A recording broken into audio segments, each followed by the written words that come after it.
ప్రభు అయిన యేసు క్రీస్తు నామములో మీకందరికీ శుభములు.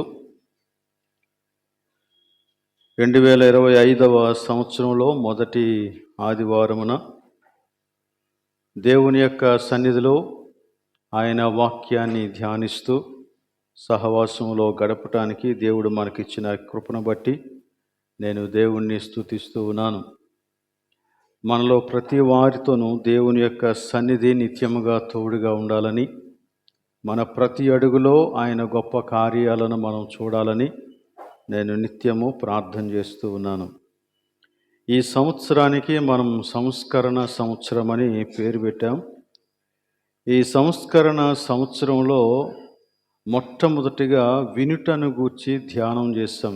వినుటకు చెవులు గలవాడు వినుగాక అనే వాక్యంతో మనం ప్రారంభించాం. వినుట అనేది చాలా అవసరం. సంస్కరణకు వినుట చాలా అవసరం. రెండవదిగా, దేవుని సన్నిధి మనకు తోడు లేకుండా మనం వేసే ప్రతి అడుగు అంత విజయాన్ని చేకూర్చదు మనకి. కాబట్టి దేవునితో కలిసి నడవటం అనేది మనకు ఆశీర్వాదకరం అని రెండవదిగా మనం నేర్చుకున్నాం.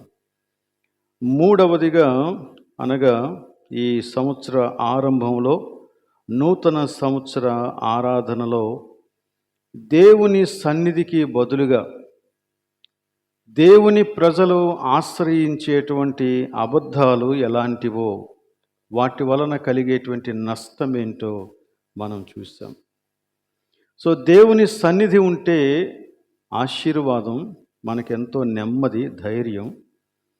అదే దేవుని యొక్క సన్నిధి కాకుండా వేరే వాటిని ఆశ్రయిస్తే దాని వలన మనకి నెమ్మది కలగదు సరికదా, జీవితంలో ఎంతో నష్టాన్ని మనం అనుభవించేటువంటి పరిస్థితులు కూడా దారితీస్తాయి.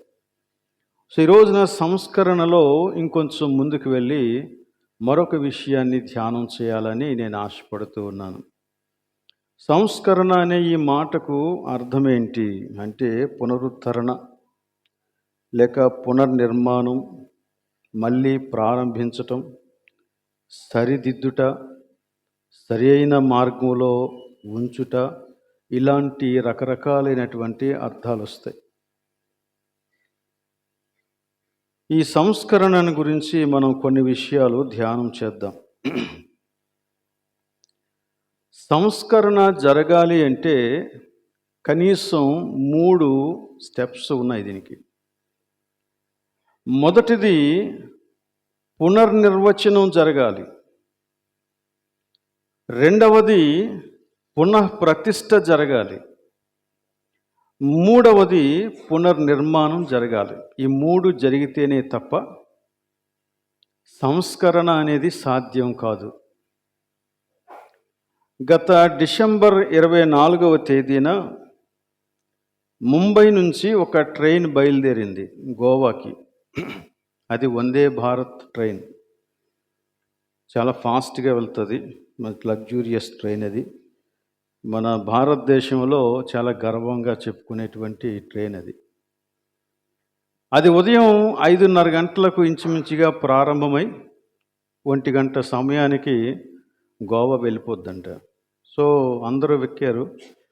ట్రైన్ బయలుదేరింది, చాలా దూరం వెళ్ళింది. ఇంచుమించు 1 గంట ప్రయాణం తర్వాత ట్రైన్ ఆగిపోయింది సడన్గా. ప్యాసింజర్స్ అందరూ ఆలోచిస్తున్నారు ఎందుకు ఇక్కడ ఆగింది అని.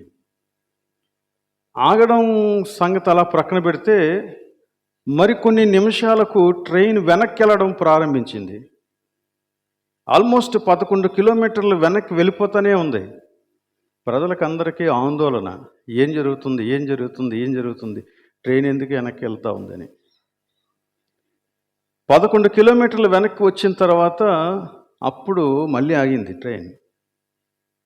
అందరూ గబగబా బయటికి దిగి చూస్తే వారికి తెలిసిన విషయం ఏంటంటే, అది బయలుదేరడం కరెక్ట్గానే బయలుదేరింది, కానీ మధ్యలో సిగ్నల్ తప్పు ఇవ్వటం వలన వెళ్ళవలసిన రూట్లో కాకుండా మరో రూట్లో వెళ్ళిపోయిందండి. కాబట్టి మళ్ళీ వెనక్కి తీసుకొచ్చారు తప్పు తెలుసుకొని. మళ్ళీ అప్పుడు గోవాకి మరలా పంపించారు. ఈ విషయాన్ని గురించి ఆలోచన చేస్తూ ఉన్నప్పుడు సంస్కరణ కూడా అలాంటిదే. ఎవరో చేసినటువంటి ఒక చిన్న తప్పు ఈ ట్రైన్ రాంగ్ రూట్లో వెళ్ళేలాగానే చేసింది. అందులో ప్రయాణం చేస్తున్నటువంటి ప్రజలందరికీ ఆందోళన కలిగించింది. ఒకవేళ ఇదే ట్రైను ఎవ్వరు కూడా గుర్తించకుండా రాంగ్ సిగ్నల్ అయితే పడింది, ట్రైన్ వెళ్ళిపోతుంది, ట్రాక్ అంతా క్లియర్గా ఉంది కాబట్టి వెళ్ళిపోతూ ఉంది, ఎవరు గుర్తించలేదు. ప్యాసింజర్స్కి అందరికీ ఎటువంటి టెన్షన్ ఉండదు, ఎందుకంటే ట్రైన్ వెళ్తుంది కదా. సో తినేవాళ్ళు తింటూ ఉంటారు, తాగేవాళ్ళు త్రాగుతూ ఉంటారు, పడుకునే వాళ్ళు పడుకుంటారు, ఇంకా అన్ని రకాలుగా వారు ఎంజాయ్ చేస్తూ ఉంటారు మొత్తం అంతని. ఫోటోలు తీసుకునే వాళ్ళు ఫోటోలు తీసుకుంటారు, అంతా బాగుంటుంది. కానీ డెస్టినేషన్కి వెళ్ళిన తర్వాత వాళ్ళది రాంగ్ డెస్టినేషన్ అని తెలుసుకొని అప్పుడు బాధపడతారు. అప్పుడు బాధపడితే ఉపయోగం లేదు. కానీ ఇక్కడ జరిగినటువంటి సంగతి ఏంటంటే, వెంటనే వారు తెలుసుకొని దాన్ని మరలా వెనక్కి తీసుకొచ్చి సరి అయిన మార్గంలో అది ప్రయాణం చేసేలాగన వారు చేశారు. కాబట్టి అందరికీ నెమ్మదైంది. అఫ్కోర్స్ ట్రైన్ ఒక 90 నిమిషాలు లేట్ అయిందంట, అయినప్పటికీ కూడా డెస్టినేషన్కి వెళ్ళింది. ఈ సంస్కరణ జరిగేటప్పుడు కూడా ఇలాగే జరగాల. అసలు సంస్కరణ ఎందుకు జరగాలి? సంస్కరణ ఎందుకు జరగాలంటే, మనం ఎక్కడో దారి తప్పిపోయాం కాబట్టి అది మరలా సంస్కరించబడాల. ఎందుకు తప్పిపోయాం, ఎలా తప్పిపోయాం, ఎంత దూరం వెళ్ళిపోయాం, ఇవన్నీ ఫ్యాక్ట్స్ మనకి అవసరమే. కానీ మనం అంతకంటే ఎక్కువగా గ్రహించవలసినటువంటి ఫ్యాక్ట్ ఏంటంటే, మనం వెనక్కి రావాలా. అది జరగకపోతే సంస్కరణ అస్సలు సాధ్యం కాదు. అందుకనే సంస్కరణ జరగాలి అంటే మన నిర్వచనాలు మారాలా. సంస్కరణ జరగాలి అంటే మనం ఆ నిర్వచనాన్ని బట్టి ప్రతిష్ఠించబడాలా, లేక సమర్పించుకోవాలా. అలానే సంస్కరణ జరగాలి అంటే ఖచ్చితంగా పునర్నిర్మాణాన్ని ప్రారంభించాల. ఈ విషయాల్ని మనం దేవుని యొక్క వాక్యంలో నుంచి ఈ రోజున కొంచెం అర్థం చేసుకోవటానికి ప్రయత్నం చేద్దాం. పాత నిబంధన కాలంలో కానీ, క్రొత్త నిబంధన కాలంలో కానీ, చరిత్రలో కానీ, మనం ఎక్కడ చూసినా, సంఘ చరిత్రలో కానీ ఎక్కడ చూసినా సంస్కరణ జరిగినప్పుడు ఈ 3 స్టెప్స్ కూడా అందులో మనకి క్లియర్గా కనబడతాయి. కాబట్టి నేనేం చేశానంటే, పాత నిబంధన గ్రంథంలో నుంచి ఒక రాజు యొక్క జీవితాన్ని మీ ముందు పెట్టాలని అనుకున్నాను. అతని పేరు యోషియా అనేటువంటి రాజు. అలానే నూతన నిబంధన కాలంలోనూ సంఘ చరిత్రలోనూ మనకు కనపడుతున్నటువంటి వ్యక్తి మార్టిన్ లూథర్, సంఘ సంస్కర్త. అలానే యేసుక్రీస్తు యొక్క బోధలు, ఈ 3 కూడా నేను మీకు చూపించి సంస్కరణలో ఇది ఎంత అవసరమైనటువంటి విషయమో తెలియచేయాలని ఆశపడుతూ ఉన్నాను. మనం రాజుల గ్రంథం 2వ గ్రంథాన్ని 22వ అధ్యాయంలో కొన్ని వచనాలు మనం చదువుకున్నాం. కానీ దీని పూర్తి పాఠం మీకు తెలియాలి అంటే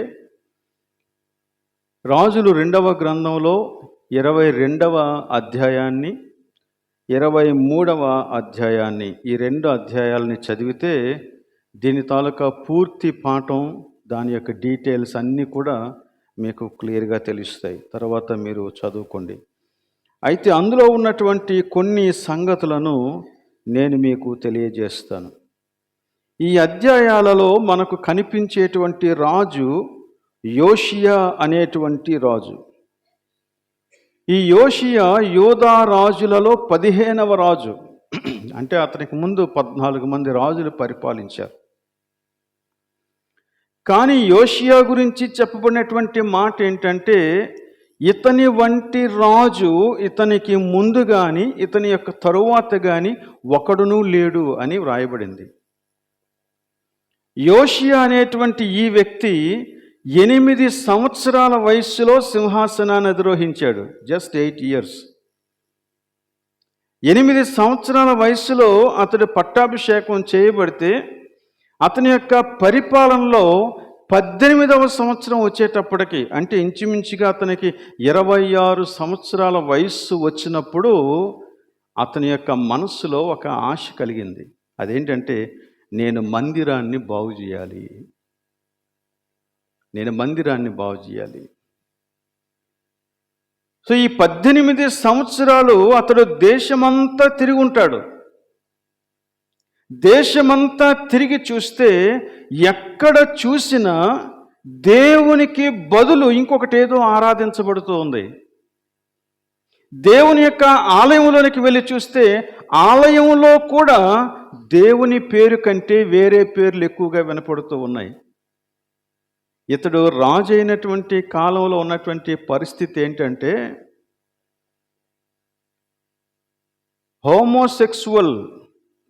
సెక్సువాలిటీని ప్రాక్టీస్ చేసేటువంటి వ్యక్తులను తీసుకొచ్చి ఆలయపు ప్రాంగణంలో క్వార్టర్స్ కట్టించి వారికి ఇచ్చారు. ఇది యెహోవా ఆలయం. సో ఈ రాజు యొక్క హృదయం బహుశా బాగా కలతకు గురై ఉంటుంది, ఆందోళన చెంది ఉంటుంది. నా దేవుని యొక్క మందిరం ఇలా ఉండటానికి వీల్లేదు. నా దేవుని మందిరం యెహోవా అని పేరు పెట్టబడినటువంటి ఈ మందిరం యొక్క ఘనత ఇలా ఉండకూడదు. దీన్ని ఇంకా నేను చక్కగా చేయాలా అనే ఉద్దేశంతో ఒక ఆజ్ఞ వేశాడు. ఆజ్ఞ వేసి మందిరాన్ని ఒక్కసారి వెళ్ళి చూడండి అని సాఫానుకు చెప్తే, సాఫాను హిల్కీయాకు చెప్తే వారిద్దరూ కలిసి ఆ మందిరం అంతా తిరిగి అన్నీ బాగు చేస్తూ అందులో ఉన్నటువంటి విషయాలన్నింటినీ కూడా సేకరిస్తూ ఉంటే, అలాగనే వ్యక్తులకు పనులు అప్పగిస్తూ ఉంటే వారికి ఒక గ్రంథం కనిపించిందంట. అది ధర్మశాస్త్ర గ్రంథం. యాజకుడైనటువంటి హిల్కీయా దానిని చూసి ఆ ధర్మశాస్త్ర గ్రంథాన్ని తీసుకొని వచ్చి సాఫానుకి ఇచ్చాడు. సాఫాను శాస్త్రి. ఈ శాస్త్రి అయినటువంటి సాఫాను అది ధర్మశాస్త్ర గ్రంథం అని ఎరిగినటువంటి వాడై దాన్ని తీసుకొని దులిపేసి రాజుగారి దగ్గరికి తీసుకొని వెళ్ళాడు. రాజుగారి దగ్గరికి తీసుకువెళ్ళి, మేము ఆలయాన్ని శుభ్రం చేస్తూ ఉంటే ఈ గ్రంథం మాకు దొరికింది, ఇది దేవుని యొక్క ధర్మశాస్త్రం అని అంటే యోషియా అన్నాడంట, ఒకసారి చదివి వినిపించండి అన్నాడంట. సో వెంటనే ఆ గ్రంథాన్ని చదవటం ప్రారంభించాడు సాఫాను. చదవటం ప్రారంభిస్తే మొట్టమొదటి సంస్కరణ చోటు చేసుకుందండి. చూడండి ఏంటో అది. రాజులు 2వ గ్రంథం 22వ అధ్యాయం 10వ వచనం 11వ వచనం చదువుతున్నాను, జాగ్రత్తగా చూడండి. యాజకుడైన హిల్కీయా నాకు ఒక గ్రంథము అప్పగించినని రాజుతో చెప్పి ఆ గ్రంథమును రాజు సముఖమందు చదివెను. రాజు ధర్మశాస్త్రము గల ఆ గ్రంథపు మాటలు వినినప్పుడు తన బట్టలు చింపుకొనెను. ఎందుకు చింపుకొనెను అంటే తన యొక్క స్థితి ఏంటో తనకు అర్థమైంది. తన దేశం ఎందుకు ఇలాంటి పరిస్థితికి దిగజారిపోయిందో తనకు అర్థమైంది. తన యొక్క ప్రజలు ఎందుకు ఇలా విచ్చలవిడిగా ప్రవర్తిస్తూ ఉన్నారో తనకు అర్థమైపోయింది. కాబట్టి ఇప్పుడు ఏం చేశాడంటే, తన పాపాన్ని బట్టి, తన దేశంలోని ప్రజల పాపాన్ని బట్టి, తన పితరులు చేసిన దోషం యొక్క ఫలితం ఎలా అనుభవిస్తూ ఉన్నారో దానంతటినీ చూసి ప్రభు యొక్క సన్నిధిలో పశ్చాత్తాపంతో బట్టలు చింపుకొని ప్రభు ఎదుట నిలబడ్డాడు. ఇది మొదటి సంస్కరణ. దేవుని యొక్క వాక్యము చదవగానే అతని యొక్క జీవితంలో గొప్ప మార్పు కలిగిందని. ఏ సంస్కరణైనా, ముఖ్యంగా సంఘ సంస్కరణ, క్రైస్తవ జీవిత సంస్కరణ, క్రైస్తవ కుటుంబాల సంస్కరణ జరగాలి అంటే అది వాక్యంలో నుంచే పుట్టాల. నిర్వచనాన్ని వాక్యంలో వెతుక్కోవాల నువ్వు. నిర్వచనాలు వాక్యంలో వెతకకుండా వేరే వేరే చోట్ల చూస్తే నీకు మార్పు చెయ్యాలని అనిపించవచ్చు, కానీ నిర్వచనం సరిగా తెలియదు కాబట్టి సరి అయిన మార్పుకి నోచుకోదు. ఎందుకంటే మానవుని యొక్క ఆలోచనతో చేసేటువంటి ఏ మార్పు అయినా అది తాత్కాలికం, అది కేవలం పాక్షికంగా ఉంటుందంతే. కానీ దేవుని యొక్క వాక్యాన్ని బట్టి చేసేటువంటి ప్రతి మార్పు కూడా అది శాశ్వతంగా నిలుస్తుంది. అంతేకాదు, అది సంపూర్ణమైనటువంటి మార్పు. దానికి సంపూర్ణత ఉంది. అది జీవితాలు మారేటట్టుగా చేస్తుంది. కాబట్టి రాజు ఈ వాక్యాన్ని చదివిన వెంటనే తన జీవితంలో, తన వ్యక్తిగత జీవితంలో సంస్కరణ అనేది అప్పుడే ప్రారంభమైపోయింది. అప్పుడు ఈ రాజు ఏం చేశాడో తెలుసా? ఇదే వాక్యాన్ని ప్రజలందరికీ వినిపించాడు. సాఫాను, నువ్వు నా కొరకు చదివి వినిపించినటువంటి ఈ వాక్య ప్రకారంగా మన పితరులు జీవించకపోవటం వలన మనకి ఈ విషయాలేవీ తెలియలేదు, మరుగున పడిపోయాయి. కాబట్టి మనం ఏం చేసామంటే మన పితరులు ఎలా జీవించారో అలాగనే జీవించడానికి ప్రయత్నం చేసి మన జీవితాలన్నీ పాడు చేసుకున్నాం. కాబట్టి ఇక మీదట అలా జరగటానికి వీల్లేదు. కాబట్టి వెంటనే ప్రజలందరినీ పిలిపించు అని చెప్పి ప్రజల్ని పిలిపించాడంట. 23వ అధ్యాయం 1-2 వచనాలు చూడండి. అప్పుడు రాజు యూదా పెద్దలనందరినీ, యెరూషలేము పెద్దలనందరినీ తన యొద్దకు పిలువనంపించి, యూదా వారినందరినీ, యెరూషలేము కాపురస్తులందరినీ, యాజకులను, ప్రవక్తలను, అల్పులనేమి గనులనేమి జనులందరినీ పిలుచుకొని యెహోవా మందిరమునకు వచ్చి వారు వినుచు ఉండగా యెహోవా మందిరమందు దొరికిన నిబంధన గ్రంథములోని మాటలన్నింటినీ చదివించెను. అందరూ వినండి అని చెప్పి దేవుని యొక్క వాక్యంలోని మాటలు వారికి చదివి వినిపించాడట. కాబట్టి సంస్కరణకు మొదటిది ఇదే. అందుకనే మనం ప్రతిసారి కూడా వాక్యాన్ని చదవండి, వాక్యాన్ని ధ్యానించండి, వాక్యాన్ని మర్చిపోవద్దు. వాక్యం యొక్క లోతుని తెలుసుకోండి. ఏదో పైన చదవకండి అని పదే పదే చెప్పటానికి కారణం ఏంటంటే ఇదే. వాక్యం తెలియకపోతే క్రైస్తవ జీవితం తెలియదు, అసలు సంఘాన్ని గురించినటువంటి విషయాలు తెలియవు, అసలు మనం ఎలా జీవించాలో మన ప్రవర్తనకు సంబంధించిన ఏ విషయం కూడా మనకు అర్థం కాదు, ఏ నిర్వచనం కూడా మనకు తెలియదు. దేవుని యొక్క వాక్యంలో నుంచే ప్రతి నిర్వచనం పుడుతుంది. అప్పుడు ఏం జరిగింది? ఒక ప్రతిష్ట జరిగింది. ఎప్పుడైతే వ్యక్తుల జీవితాలను దేవుని యొక్క వాక్యము తాకుద్దో అప్పుడు జరిగేది ప్రతిష్ట, సమర్పణ జరుగుతుంది. వారు ఏం చేశారో చూడండి, 3వ వచనం. రాజు ఒక స్తంభము దగ్గర నిలిచి యెహోవా మార్గముల యందు నడచి ఆయన ఆజ్ఞలను, కట్టడలను, శాసనములను పూర్ణ హృదయముతోనూ పూర్ణ ఆత్మతోనూ గైకొని ఈ గ్రంథమందు వ్రాయబడి ఉన్న నిబంధన సంబంధమైన మాటలన్నింటినీ స్థిరపరచుదుమని యెహోవా సన్నిధిని నిబంధన చేయగా జనులందరూ ఆ నిబంధనకు సమ్మతించిరి. మన రాజు నిబంధన చేస్తున్నాడు. రాజు నిబంధన చేస్తూ ఉండగా ప్రజలందరూ దానిని చూసి వారు కూడా అదే నిబంధనలో చేయి కలిపారు. నాయకుడు నిబంధన చేస్తే ఖచ్చితంగా చాలామంది పాటిస్తారు. నాయకుడే నిబంధన లేకపోతే ఇక వెంబడించేవారు కూడా ఏ నిబంధన లేకుండానే ఉంటారు. కాబట్టి ఇక్కడ జరుగుతున్నటువంటి విషయాలు చూడండి. దేవుని వాక్యము దొరికింది, దేవుని వాక్యం చదవబడింది, దేవుని యొక్క వాక్యం విన్నారు, వినిన వాక్యం జీవితాలను తాకింది. జీవితాలను తాకినటువంటి ఈ వాక్యాన్ని బట్టి వారందరూ కలిసి మేము ఈ వాక్యాన్ని నెరవేరుస్తాము అని ఒక నిబంధన చేశారు. ఇది అవసరమైనటువంటి విషయం. దేవుని యొక్క వాక్యాన్ని ప్రక్కన పెట్టేసి మనం చేయగలిగేటువంటి మార్పు కానీ, చేర్పు కానీ, ఉద్యమం కానీ ఏముండదు. ఒకరు ఏమైనా ఉంటే అది కేవలం మన యొక్క మహిమకు సంబంధించిన విషయాలే ఉంటాయి అందులో. కానీ ఇక్కడ యోషియా రాజు ప్రజలందరికీ వాక్యాన్ని వినిపించాడు. అందరూ కలిసి ప్రతిష్ఠించుకున్నారు. అప్పుడు ఏం జరిగిందంటే సంస్కరణ అనేది ప్రారంభమైంది. అంటే అన్నీ మార్చడం ప్రారంభించారు.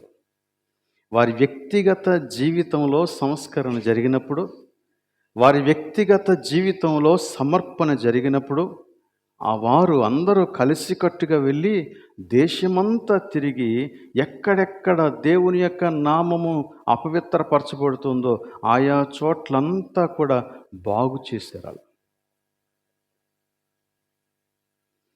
ఆయన చేసినటువంటివి ఏంటో మీరు తెలుసుకోవాలనుకుంటే ఈ 23వ అధ్యాయం అంతా మీరు చదవండి. చాలా మార్పులు చేశాడు.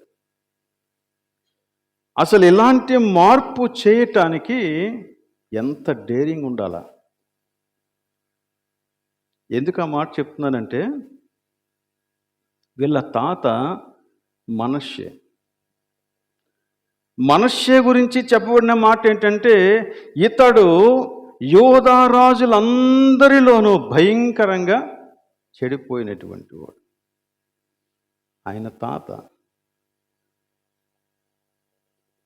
అతడు ఏ విషయాలైతే దేవునికి వ్యతిరేకంగా చేశాడో, ఆలయంలోనే బలిపీఠాలు కట్టి, ఆలయంలోనే విగ్రహాలు నిలిపి, ఆలయంలోనికి తీసుకెళ్ళి రకరకాలైనటువంటి వ్యక్తులందరినీ కూడా ఆలయంలోనికి తీసుకొచ్చి కూర్చోబెడితే, ఇప్పుడు ఈ మనమడు దానిని పైకి తీయాల.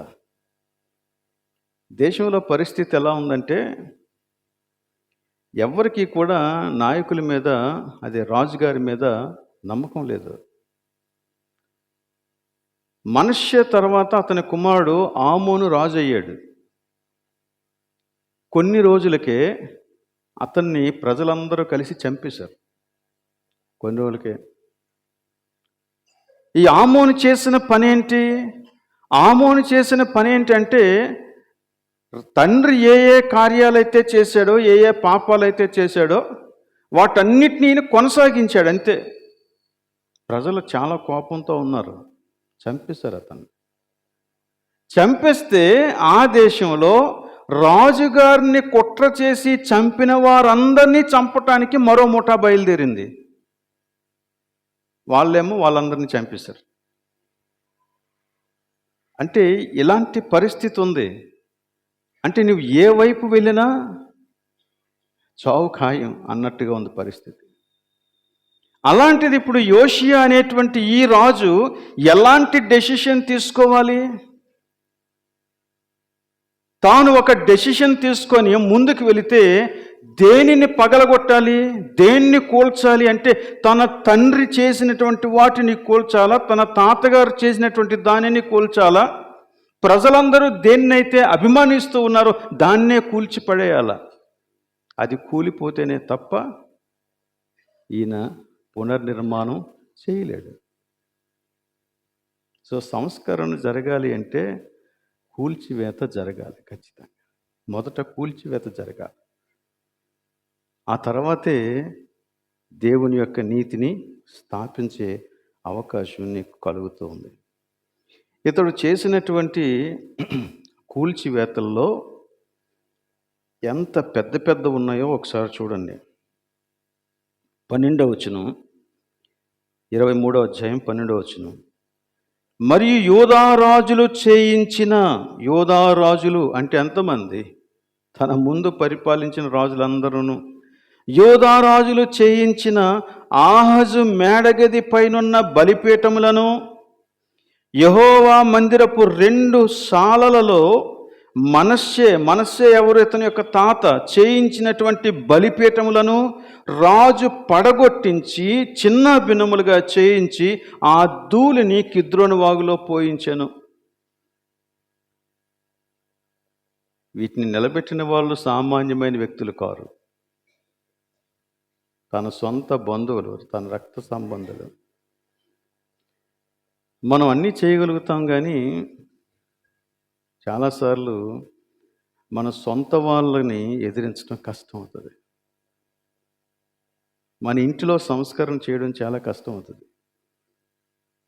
గిద్యోన్ని దేవుడు పిలిచినప్పుడు అతనికి ఫస్ట్ చెప్పినటువంటి అసైన్మెంట్ ఏంటంటే, ఇదిగో నీ తండ్రి ఏ ప్రతిమకైతే యాజకుడిగా ఉన్నాడో, పెద్దగా ఉన్నాడో దాన్ని కూల్చే అన్నాడు. గిద్యోను ఆ పని పగటిపూట చేయలేక రాత్రిపూట చేశాడు. ఇక్కడ యోషియా కూడా అలాగనే తన యొక్క స్వంత కుటుంబ సభ్యులు, తనకంటే ముందు పరిపాలించిన వారు చేసినటువంటి కార్యాలను కూల్చాల్సి వస్తూ ఉంది. ఇది చాలా సవాలుతో కూడుకున్నటువంటి పని. ఎందుకంటే వారి యొక్క అభిమానులు చాలామంది దేశంలో ఉన్నారు, వారిని వెంబడించిన వారు ఉన్నారు, వారి యొక్క ఆలోచనలను సమర్థించిన వారు ఉన్నారు. కానీ యోషియా ఒకటే నిర్ణయించుకున్నాడు. అదేంటంటే, దేవుడు చెప్పిన తర్వాత దేవుడు చెప్పిందే నేను జరిగించాలి. దేవుడు చెప్పింది కాకుండా దానికి వ్యతిరేకంగా ఎంత పెద్ద వ్యక్తి దాని వెనకాల ఉండి చేయించినా అది కూలాల్సిందే. అదొకటే నిర్ణయించుకున్నాడు యోషియా. అందుకే చూడండి, 13వ వచనంలో ఇంకొకటి ఉంది. యెరూషలేము ఎదుటనున్న హేయమను పర్వతపు కుడిపార్శ్వమందు అస్తారోతు అను సీదోనీల విగ్రహమునకును, కేమోషు అను మోయాబీల విగ్రహమునకును, మిల్కోము అను అమ్మోనీల విగ్రహమునకును, అంటే 3 రకాలైన విగ్రహాలకు ఇశ్రాయేలు రాజైన ఎవరు సొలొమోను కట్టించిన ఉన్నత స్థలములను రాజు అపవిత్రపరిచి ఆ ప్రతిమలను తునకలుగా కొట్టించెను. ఏ రాజు? సొలొమోను. సొలొమోను అంటే సామాన్యమా? సొలొమోను అంతటి జ్ఞానవంతుడు లేడు. దేవుడు అతను అంతగా ఆశీర్వదించాడు. సొలొమోను యొక్క జ్ఞానం గురించి తెలుసుకోవటానికి దేశాలు దాటి వచ్చినటువంటి వారు ఉన్నారు. చాలా ప్రసిద్ధి చెందినటువంటి వాడు, కానీ బుద్ధిహీనుడైపోయాడు. తన బుద్ధిహీనతలో ఇలాంటి పని చేశాడు దేవునికి వ్యతిరేకంగా. సొలొమోను చేసిన పనిని యోషియా చాలా చిన్నవాడు, ఏం తెలుసని ఇప్పుడు అవన్నీ పడగొట్టేస్తాడు. పడగొట్టాల్సిందే. ఎందుకంటే అది దేవుని వాక్యంలో లేదు, అది వాక్యానుసారం కాదు. ఇంకొక మాట ఆ క్రింద మరలా 15వ వచనం చూడండి. బేతెలులో ఉన్న బలిపీఠమును, ఉన్నత స్థలమును, అనగా ఇశ్రాయేలు వారు పాపము చేయుటకు కారకుడైన నెబాతు కుమారుడు యెరోబాము కట్టించిన ఉన్నత స్థలములను, బలిపీఠములను అతడు పడగొట్టించెను. యెరోబాము ఎవరు? యెరోబాము కూడా సామాన్యమైన వ్యక్తి కాదు.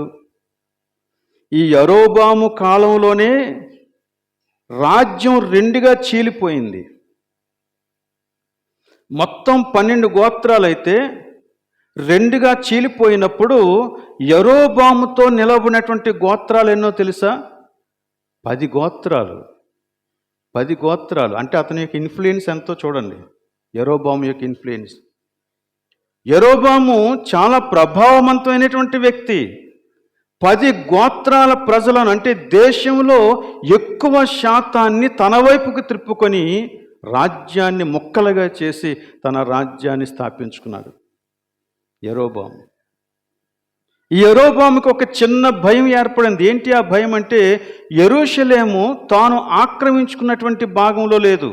యెరూషలేములో దేవాలయం ఉంది. కాబట్టి ఇక్కడున్న ప్రజలు యెరూషలేముకి దేవాలయానికి వెళ్ళిపోతారేమో, ఒకవేళ అక్కడికి గనక వెళ్ళిపోతే వాళ్ళు మరలా ఆ రాజు చేత ఇన్ఫ్లుయెన్స్ చేయబడి నా మీదకి తిరగబడతారేమో అని ప్రజలెవ్వరూ అక్కడికి వెళ్ళకుండా ఇక్కడ ఒక దేవత విగ్రహాన్ని పెట్టి బలిపీఠాన్ని కట్టించి, ఇదిగో మీ దేవుడు ఇతనే, మీరు ఆరాధించండి అని ప్రజలందరినీ అక్కడ బంధించేశాడు.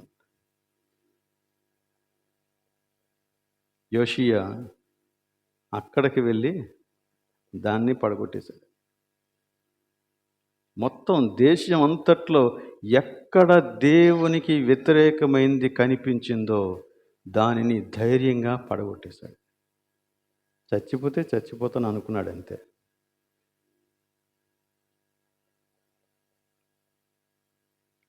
సంస్కరణ చేయడానికి ప్రయత్నించే వ్యక్తి త్యాగం చేయటానికి సిద్ధపడకపోతే సంస్కరణ చేయలేడు. సంస్కరణ చేయాలనుకునేటువంటి వ్యక్తి, మార్పు రావాలని కోరుకునే వ్యక్తి భయపడితే సంస్కరణ చేయలేడు. సంస్కరణ చేయాలని కోరుకునేటువంటి వ్యక్తి తనకి ఎక్కడ శ్రమ కలుగుతుందో అని తన దేహాన్ని కాపాడుకోవడానికి ప్రయత్నం చేస్తే వాడు సంస్కరణ చేయలేడు. నువ్వు ఉన్నది ఉన్నట్టుగా ఖచ్చితంగా మాట్లాడి ప్రజలకు నేర్పించి వారు దేవుని వైపుకు చూసేలాగా చేసి దేవుని కార్యాలను స్థిరపరచాలి. అది సంస్కరణలో జరగవలసినటువంటి కార్యం.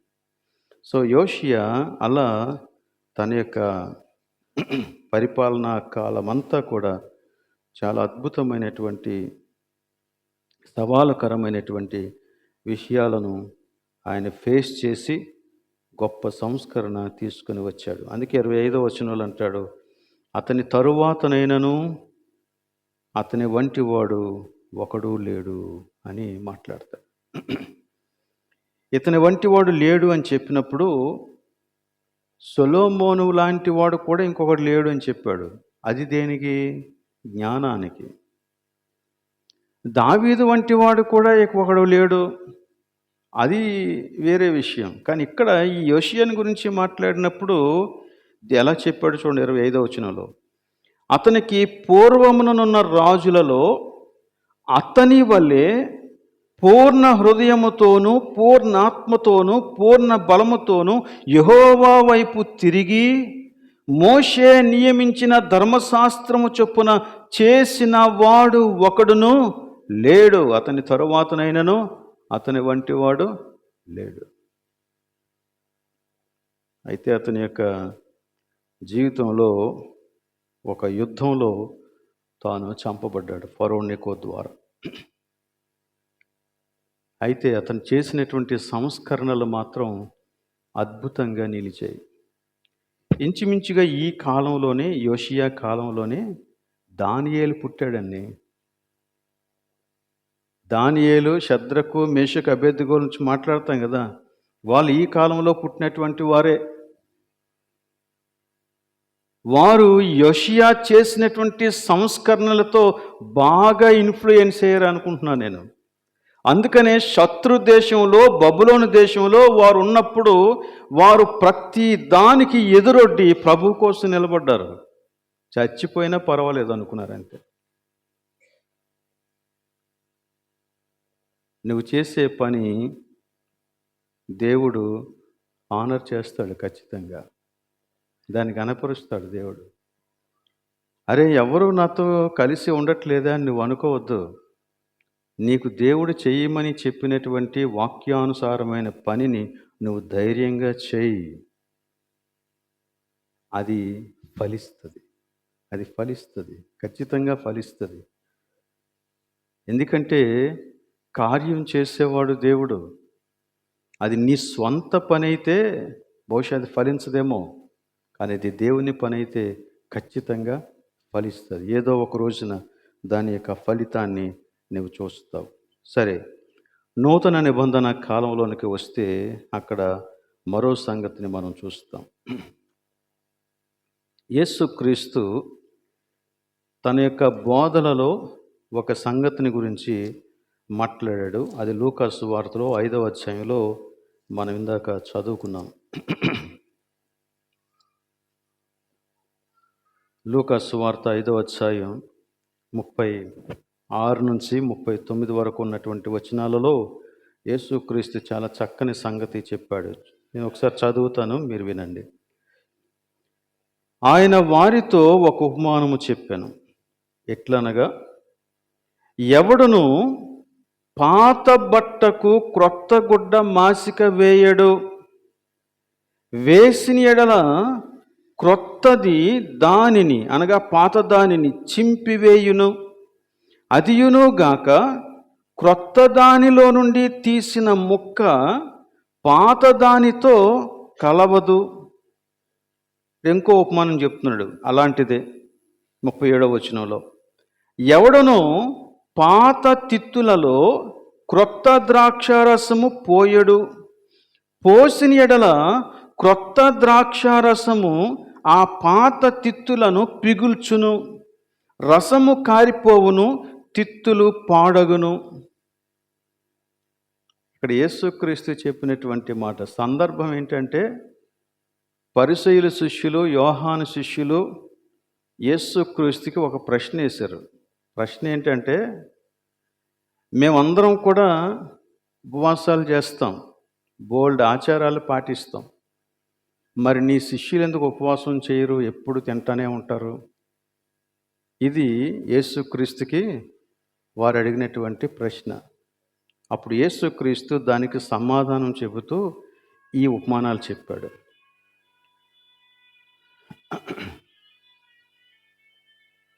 ఈ ఉపమానాలు ఏంటంటే, పాతదొకటి ఉంది, క్రొత్తది ఒకటి ఉంది. నేను క్రొత్తది తీసుకొచ్చాను, మీరేమో పాత ఆచారాలలో బ్రతుకుతున్నారు. ఇప్పుడు ఆ పాత ఆచారాలను, పాత పద్ధతులను నేను నా శిష్యులకు నేర్పించి వాటినే కొనసాగింపచేస్తే క్రొత్తది నేను వారిలో ఉంచలేను. అది దీని యొక్క అర్థం. ఎందుకు అంటే పాతదానికి క్రొత్తదానికి నప్పదు. మరైతే ఏం చేస్తావు అని అంటే ఒకటి మాట చెప్పాడు. ఏం చెప్పాడు? క్రొత్తది క్రొత్త దానిలోనే పొయ్యాలి. 38వ వచనం. అయితే క్రొత్త ద్రాక్ష రసము క్రొత్త తిత్తులలో పోయవలెను. మరి పాతది ఏం చేయాలా? పాతది తీసి పడేయాలా. పాతది తీసి పడేయాలా, క్రొత్తది రావాలా. సంస్కరణ అలాగే జరుగుతుందండి. సంస్కరణ అలాగే జరుగుతుంది. ఉన్నదానికి ఏవో కొన్ని మార్పులు చేర్పులు చేసి సరిపెట్టేద్దాం అనుకుంటే అది సరైనటువంటి సంస్కరణ కాదు. అది నప్పింపు అంటాం దాన్ని. ఏదో నీ సాటిస్ఫాక్షన్ కోసం కొంత, నా సాటిస్ఫాక్షన్ కోసం కొంత, మనమిద్దరం కలిసి రాజీపడి ఒక క్రొత్త విధానాన్ని తీసుకొస్తాం. దేవుడు కోరేది అది కాదు. పాతది పూర్తిగా నశిస్తేనే తప్ప క్రొత్తది రాదు. అందుకే యోషియా పాత వాటినన్నిటినీ కూడా పగలగొట్టేశాడు. ఆ తర్వాత కొత్తది డిక్లేర్ చేశాడు. ఇప్పుడు మీరు పస్కా పండుగ చేయండి అని డిక్లేర్ చేశాడు. ఆ పస్కా పండుగ గురించి మాట్లాడతాడు కదా, అంతకుముందు ఎప్పుడూ అలా జరగలేదంటాడు. మరి దాని వైభవం ఏంటో నాకు తెలియదు కానీ బట్ అంత అద్భుతంగా జరిగిందంట. నువ్వు దేవుని వాక్యాన్ని దేవుని వాక్యంగా అనుసరించి చూడు, దాని వైభవం వేరుగా ఉంటుంది. కానీ విషయం ఏంటంటే, ఇక్కడ యేసుక్రీస్తు చెప్పిన ఇంకొక మాట 39వ వచనంలో ఒక మాట ఉంది. ఇది ఎవరైనా సరే చదవండి. పాత ద్రాక్షారసము తాగి వెంటనే క్రొత్త దానిని కోరువాడెవడనూ లేడు. పాతదే ఏది మంచిదంట? ఎందుకు వాడు పాతదే మంచిది అంటున్నాడు? దానికి అలవాటు పడ్డాడు. దానికి అలవాటు పడ్డాడు. సో దానికి అలవాటు పడ్డాడు కాబట్టి వాడికి మార్పు ఇష్టం ఉండదు. మార్పు ఇష్టం ఉండదు, సంస్కరణ ఇష్టం ఉండదు. దేవుని వాక్యమయ్యా ఇది అంటే అది దేవుని వాక్యమే కానండి, ఇది మేము పాటించలేమండి. కారణం ఏంటంటే మాకు అది అలవాటు అయిపోయింది, అదే మేము చేస్తాం. ఫినిష్. We don't change. యేసుక్రీస్తు చెప్పాడు ఈ మాట. కనుక పాత నిబంధన కాలంలోనూ సంస్కరణ రావాలంటే ఏది జరగాలో కృత నిబంధనలో కూడా అదే జరగాలి. సంఘ చరిత్రలో చూడండి, మార్టిన్ లూథర్ చాలా ప్రభావవంతమైనటువంటి వ్యక్తి. ఈ మార్టిన్ లూథర్ అసలు యేసుక్రీస్తుని అంగీకరించటమే ఒక గొప్ప సవాలుతో కూడుకున్న పని అతనికి. మొదట్లో క్యాథలిక్ చర్చ్ ఒకటే ఉండేది, క్యాథలిక్ చర్చ్. వాళ్ళ విధానాలన్నీ మనకు తెలుసు. వారు బైబిల్ని ప్రక్కన పెట్టి చాలా భయంకరమైనటువంటి ఆచారాల్ని సంఘములోనికి తీసుకొచ్చారు. విగ్రహాల్ని నిలబెట్టారు, లిటర్జీ తయారు చేశారు, వాక్యానికి భిన్నంగా పరిహార పత్రాలను సృష్టించారు. ఏమండి, ఒకవేళ నువ్వు నీతిమంతుడివిగా తీర్చబడాలంటే, దేవుని చేత అంగీకరించబడాలంటే నిన్ను నీవు హింసించుకోవాలా. అందులో భాగమే పెళ్లి చేసుకోకుండా ఉండడం. ఇలాంటి రకరకాలైనటువంటి ఆచారాలన్నీ తీసుకొచ్చేశారు. ఈ మార్టిన్ లూథర్ ఏమండి ఏంటండి అది? ఓకే, ఆ పేర్లు నాకు తెలీదు, బట్ ఆచారాలు అయితే తెలుసు. అయితే ఈ మార్టిన్ లూథర్ తనకి ఇద్దరు స్నేహితులు ఉండేవారంట, మంచి థిక్ స్నేహితులు. వాళ్ళిద్దరూ సడన్గా చనిపోయారు. అప్పుడు మార్టిన్ లూథర్ దేవునికి ప్రార్థన చేసేవాడు, ఎందుకంటే క్యాథలిక్ కదా, ప్రార్థన చేసేవాడు. కానీ అప్పుడు దేవుని మీద అతనికి కోపం వచ్చిందంట. నాకు ఎంత మంచి స్నేహితులు ఇద్దరు ఉంటే వారిద్దరూ సడన్గా చనిపోవటం నాకు ఇష్టం లేదు, దేవుడు ఎంత కఠినంగా నన్ను శిక్షించాడు అనుకున్నాడంట. దేవుని మీద కోపం వచ్చింది. ఈలోగా మార్టిన్ లూథర్కే యాక్సిడెంట్ అయింది, కాలుకి పెద్ద గాయం అయిపోయింది. అప్పుడు మళ్ళీ అనుకున్నాడంట, నేను దేవుణ్ణి అలా అన్నానని చెప్పి దేవుడు నాకు ఎంత పెద్ద శిక్ష చేశాడు అని కాలుని చూసినప్పుడల్లా అనుకునేవాడట. సో దేవుణ్ణి ఏదైనా అంటే ఆయన మనల్ని శిక్షిస్తాడు, దేవుణ్ణి ఏం అనకూడదు అని ఒక రకమైనటువంటి అభిప్రాయంలోనికి వచ్చేసాడు. దేవుడు అంటే ఒక నెగిటివ్ అభిప్రాయం. కానీ భయం ఉంది. ఆ భయంతో ఏవేవో రకరకాలైనటువంటి కార్యక్రమాలు చేసేవాడు. కానీ దేవుణ్ణి మాత్రం అతని యొక్క జీవితంలో ఒక భూతంలాగానే చూశాడు, కానీ ప్రేమ కలిగిన వ్యక్తిగా చూడలేకపోయాడు. ఒకరోజు రాత్రి పొలంలో నడిచి వెళ్తున్నాడంట. వెళ్తూ ఉంటే భయంకరమైన వర్షం, తుఫాను వచ్చేసింది.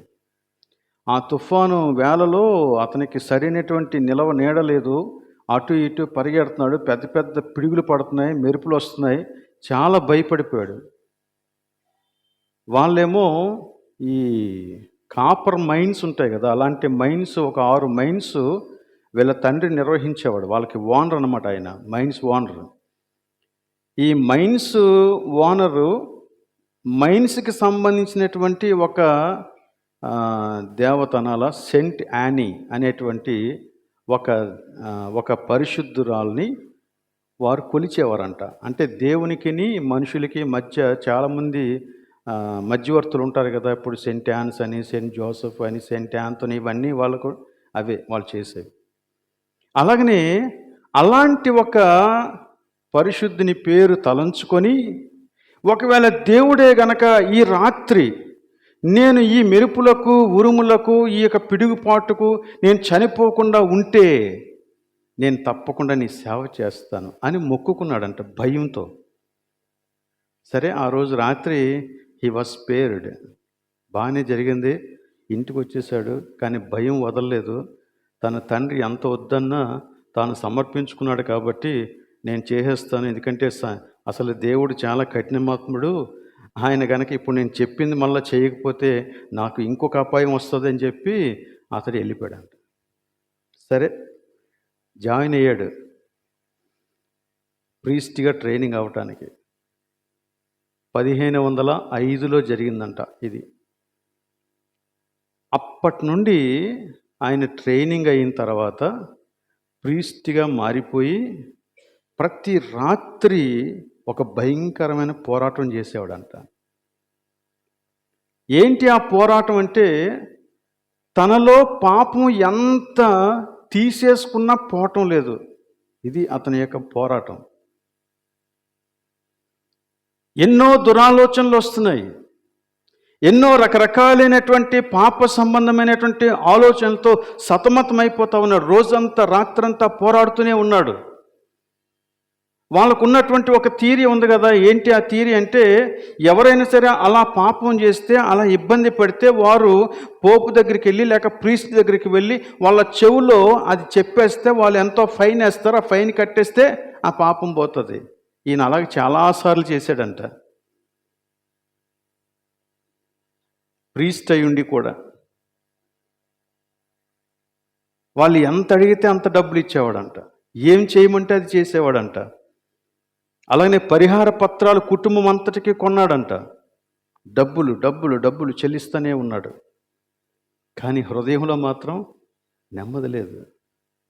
సో దాన్ని ఎవరి దగ్గరికి అయితే మాటి మాటికి వెళ్ళి పాపాలు ఒప్పుకుంటాడో ఆ బిషప్ గారి దగ్గరికి వెళ్ళి, నా పరిస్థితి ఎలా ఉందండి, అసలు నాకు ఏం పోవట్లేదంటే, అప్పుడు ఆయన అన్నాడంటే, నువ్వు రోమ్కి వెళ్ళయ్యా, రోమ్లో ఎంతకంటే పెద్ద గుళ్ళు ఉన్నాయి, అక్కడికి వెళ్తే నీకు పాపం పోతుంది అని చెప్పి పంపితే ఈ లోతర్ అక్కడికి వెళ్ళాడంట. రోమ్లోనికి వెళ్ళి ఆ ష్రైన్స్ అని, ఆ యొక్క ఆరాధన స్థలాలన్నీ కూడా తిరిగాడు. తిరగడం మాత్రమే కాదు, మోకాళ్ళతో ఆ మెట్లన్నీ ఎక్కేవాడంట. మోకాళ్ళ మీద ఎంత చేసినా ఏం చేసినా అతని యొక్క అపరాధ భావం పోలేదు. పాపంతో నిత్యము పోరాటం పోరాటం పోరాటం. ఇది ఒక ప్రక్కనుంటే, మరో ప్రక్క మార్టిన్ లూథర్కి ఇంకో విషయం కనిపించింది. అదేంటంటే, పోపు గారే పరిహార పత్రాలన్నీ సంతకాలు పెట్టి అందరికీ అమ్ముతూ ఉన్నాడు. నీ పాపం పోతుంది, నువ్వు డైరెక్ట్గా పరలోకానికి వెళ్ళిపోతావు అని చెప్పి. కానీ చూస్తూ ఉంటే అక్కడ పోపు గారితో పాటు ఉన్నటువంటి ప్రీస్టులందరూ కూడా చాలా అక్రమ జీవితాన్ని జీవిస్తూ ఉన్నారంట. జీర్ణించుకోలేకపోయాడు. అరే, నేను ఇంత సతమతం అవుతూ ఉంటే వీరు నిర్భయంగా ఇలాంటి పనులు ఎలా చేయగలుగుతూ ఉన్నారు? అర్థం కాలేదు ఈయనకి. పోరాటం పోరాటం పోరాటం చేశాడు.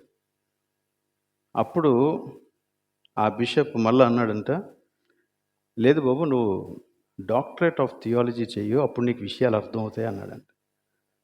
అప్పుడు డాక్టరేట్ ఆఫ్ థియాలజీ చేశాడంట. 1512లో అతడు డాక్టరేట్ పొందుకున్నాడు. కానీ పరిస్థితి అలాగే ఉంది. కాకపోతే అతనికి అప్పుడున్న ప్రివిలేజ్ ఏంటంటే, అతని చేతిలోనికి ఒక బైబిల్ వచ్చింది, వల్గేట్ బైబిల్. వల్గేట్ బైబిల్ అంటే హెబ్రూ భాషలోని బైబిల్ని గ్రీక్ భాషలోనికి తర్జుమా చేసి రాసినటువంటి బైబిల్ అది.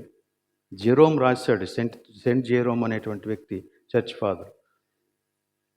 ఆ బైబిల్ని చదువుతూ ఉండడం ప్రారంభించాడు. అతనికి తరచుగా ప్రీచింగ్ అసైన్మెంట్స్ ఉండేవి సెయింట్ మేరీ చర్చ్లో, జర్మనీలో ఉండేవాడు.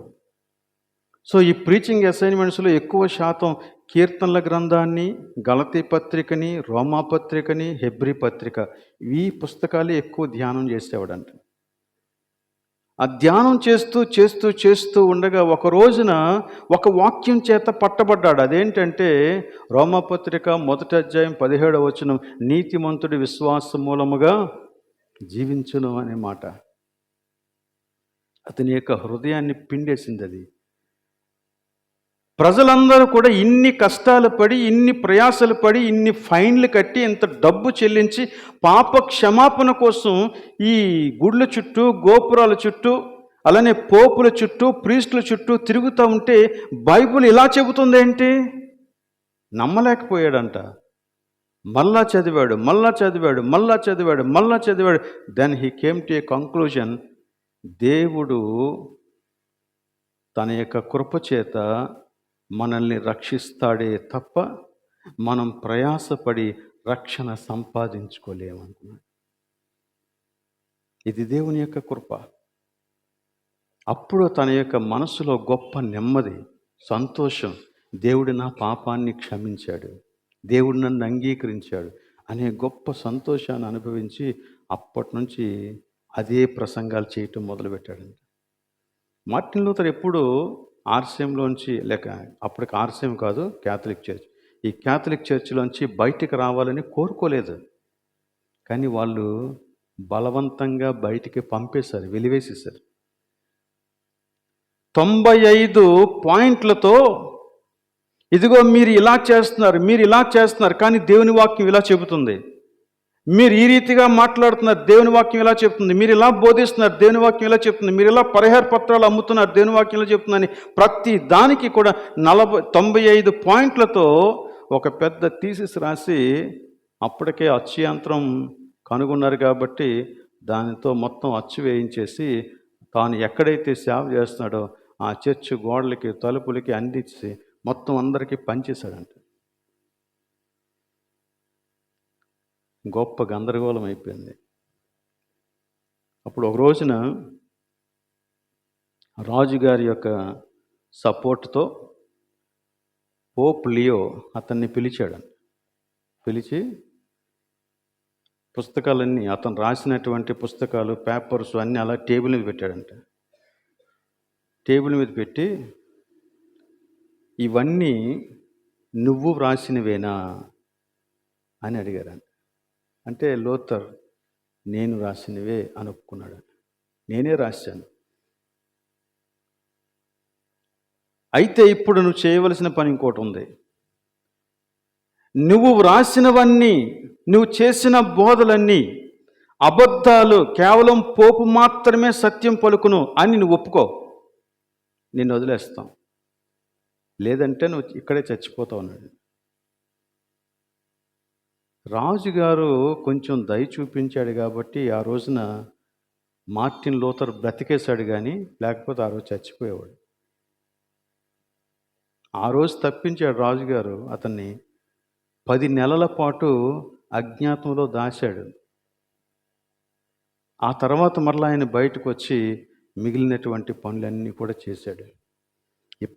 అప్పటికే చాలామంది మార్టిన్ లూథర్కి అనుచరులు వచ్చేసారు.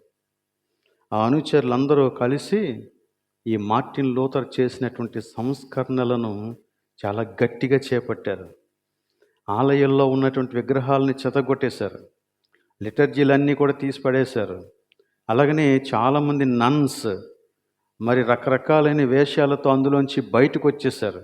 ఎందుకంటే అదొక పెద్ద చెరసాలలాగా అయిపోయింది.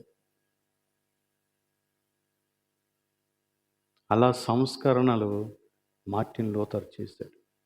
అతని ప్రాణం మీదకి వచ్చింది, కానీ ప్రాణ భయం తనని వెంటాడుతూ ఉన్న దేవుడు చేయమన్న పనిని చేయటం మానలేదు.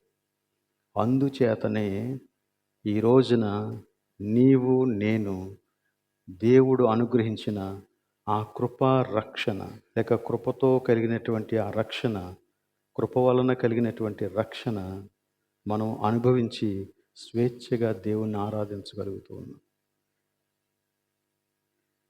ఆ సంస్కరణ లేకపోతే మనకిది ఉండేది కాదు. మనం ఇంకా అక్కడే మగ్గేవారం. మొన్న ఈ మధ్య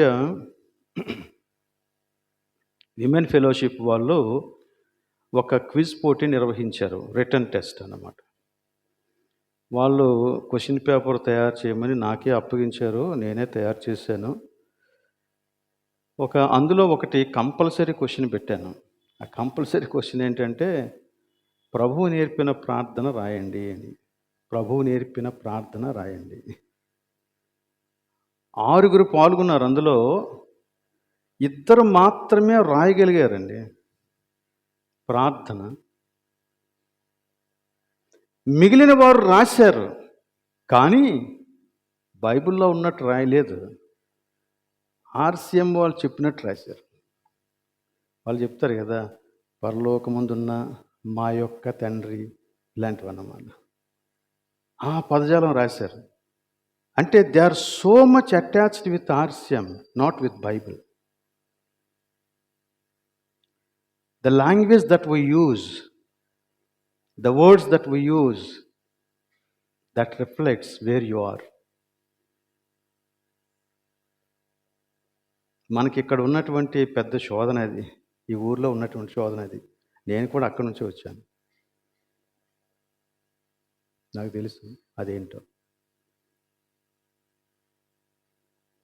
మాకు సింగ్ మాస్టర్ గారు ఉండేవారు. మమ్మల్ని ఆ లోపలికి తీసుకెళ్ళి ఆ మాస్లో కూర్చోబెట్టేవాడు. క్వైర్లో వాయించేవాళ్ళం, వాళ్ళు పాడుతూ ఉంటే we know what it is. అయినప్పటికీ వాక్యానుసారం కాదు. సంచేత ఈ రోజున సంస్కరణ జరగాలి, తప్పకుండా జరగాలి. సంస్కరణ జరగాలి, ఎన్నో విషయాల్లో జరగాలి. ఈ రోజున మనం దేవుని యొక్క వాక్యాన్ని అందుకే ధ్యానం చేయాలి. దేవుని వాక్యం ధ్యానించకపోతే అసలు సంస్కరణ జరగాలనే మనకు తెలియదు, తెలుసా? ఇది సంస్కరించబడాలి, ఇది ఎలా ఉండకూడదు, ఇది ఇలా ఉండాలి అనే విషయమే మనకు తెలియదు, మనం గుర్తించం అసలు. సో నీ నిర్వచనం నీకు కరెక్ట్గా తెలియాలి అంటే, నిర్వచనం కరెక్ట్గా తెలియాలి అంటే ఖచ్చితంగా దేవుని వాక్యంలోనికి వెళ్ళి దేవుని వాక్యాన్ని ధ్యానించాలి. నీకు నిర్వచనం అర్థమైనప్పుడు నువ్వు దానికి సమర్పించుకోవాలి. అది చేస్తానని సమర్పించుకున్నప్పుడు దేవుడు నీకు అవకాశాలు కలుగు చేస్తాడు. ప్రతి దానిని నువ్వు మార్చగలవు. లాస్ట్ వీక్ మనం కొన్ని దేవుని ప్రజలు నమ్మేటువంటి కొన్ని అబద్ధాలను గురించి మాట్లాడుకున్నాం. అక్కడ ఆలయాన్ని నమ్మారు దేవుణ్ణి వదిలేసి. అయితే మనం ఏం చేయాలి? ఆలయాన్ని కూల్చేయాలా? ఆలయాన్ని కూల్చకూడదు, ఆలయం మనకు అవసరం. కానీ ఆలయం మీద ప్రజలకు ఉండేటువంటి నమ్మకాన్ని కూల్చేయాలా? ఎలా సాధ్యం? ఆలోచించండి. అలాగే దైవజనుని యొక్క ప్రార్థన సరైనటువంటి అవగాహనలోనికి రావాలా? దైవజనుడు మాతో ఉంటే సరైన అవగాహనలోనికి రావాలా? సంస్కరణ జరగాల. ఇవన్నీ విషయాల్లో కూడా ఒక్కొక్కటి ఆలోచించండి. ఆలోచించి ఏది సంస్కరించబడాలో, ఏది వాక్యానుసారంగా స్థిరపరచబడాలో దానిని వాక్యానుసారంగా స్థిరపరచబడటానికి ఈ రోజున మనం కంకణం కట్టుకోవలసినటువంటి అవసరత ఎంతైనా ఉంది. వాక్యాన్ని ధ్యానించాలి, సమర్పించుకోవాలి. అలానే ప్రాణాలకు తెగించి మనం సంస్కరణలకు ముందుకు వెళ్ళాలి. అలాంటి కృప దేవుడు మనకు దయచేయాలని నేను కోరుకుంటున్నాను. బహుశా ఒకవేళ సంస్కరణ మీకు ఇష్టమైతే నాకు అర్థమవుతుంది. ఎలా అర్థమవుతుందంటే, ఒక చిన్న సంస్కరణ చెయ్యాలని నేను మిమ్మల్ని కోరబోతున్నాను. చిన్న సంస్కరణ, అది పెద్దది కాదు, చాలా చిన్నది. మీరు తలచుకుంటే చేయగలరు. అదేంటంటే, టైంకి రండి. ఒక చిన్న సంస్కరణ, చాలా చిన్నది.